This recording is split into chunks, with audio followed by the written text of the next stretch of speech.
This week we looked at the other three pentatonic shapes, so we've looked at shape 1 and 2 so far, and now we have shapes 3, 4 and 5. And once you've learnt those, that's it. All the pentatonic stuff is dealt with. And once we can do that, we can play up and down the fretboard in any minor key, and then using our ability to turn the minor pentatonic into a major pentatonic, we can then play up and down the fretboard in a major key as well, which is a really cool thing. So just a quick word on how we should go about learning these shapes. So the logical thing to do would be to learn each one separately.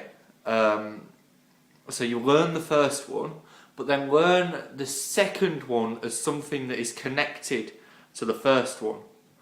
So we're not necessarily learning 5 shapes individually and treating them as individual entities. We're looking at them as sort of like 5 pieces of a puzzle that lock together.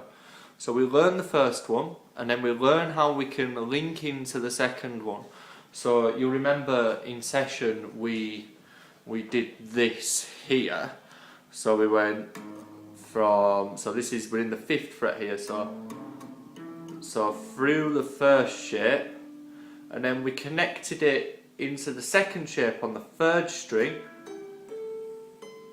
and then went into the second shape and then played through the second shape. So what we can do once we've learned the second shape is then look for ways to link that into the 3rd shape. So rather than set rules on this, let's just kind of experiment with that. So starting on this note here in the second shape, and then we could slide that finger up, and now we're in the lower end of the 3rd shape, and then back to the second shape, and then from there we can go back into the 1st shape. So we're looking for a series of pathways, because ultimately that's what we want to be able to do with these scales. We want to be able to just, skip from one into the other.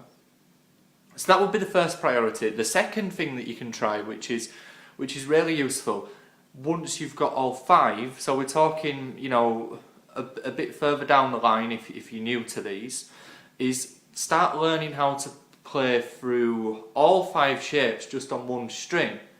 So the 2 notes in the 1st shape on the 2nd string, and then the next note in the 2nd shape on the 2nd string, and then the next note in the 3rd shape on the 2nd string, and then you just keep working through like that, and then try that on every string. So there's 2 separate approaches there, learning the 1st shape and how the 2nd shape links into that, and then once you've got that, the 2nd shape and how the 3rd shape links into that, and then the 3rd shape and how the 4th shape links into that. So pieces of a jigsaw, not 5 separate things.